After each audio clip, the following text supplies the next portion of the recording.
Si Dr. Bean, isang baguhan at medyo clumsy na doktor, ay kinakabahang naghahanda para sa kanyang kauna-unahang operasyon. Nang mapansin ng pasyente ang kawalan ng kumpiyansa ni Dr. Bean, siya ay nawalan ng malay sa takot, iniwan si Dr. Bean mag-isa sa operating room. Hindi alam ang gagawin, nagpasyang pakalmayan ni Dr. Bean ang sarili sa pamamagitan ng pagkain ng candy, ngunit nakalimutan niyang naka-surgical mask siya. Nahulog ang candy mula sa kanyang kamay at aksidenteng tumalon papasok sa bukas na sugat ng pasyente. Sa gitna ng kanyang gulat, nagsimula siyang maghanap ng candy sa loob ng katawan ng pasyente. Habang nagkakandara pa, aksidente niyang nadiskubre ang isang ligaw na bala na nakabaon sa katawan ng pasyente. Lito at walang kaalam-alam, ibinalik lang niya ito sa kinalalagyan nito at ipinagpatuloy ang paghahanap sa kanyang candy. Sa wakas, natagpuan niya ito, balot ng dugo. Pero sa halip na magdalawang isip, nilinisan lang niya ito at kinain na parang walang nangyari.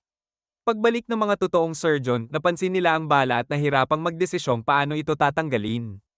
Biglang sumingit si Dr. Bean, puno ng kumpiyansa, at nagsimulang magsagawa ng mga exaggerated at katawa-tawang galaw upang alisin ang bala. Sa ikinagulat ng lahat, matagumpay niyang natanggal ang bala. At sa kabila ng lahat ng kaguluhan, si Dr. Bean ay itinuring na isang bayani.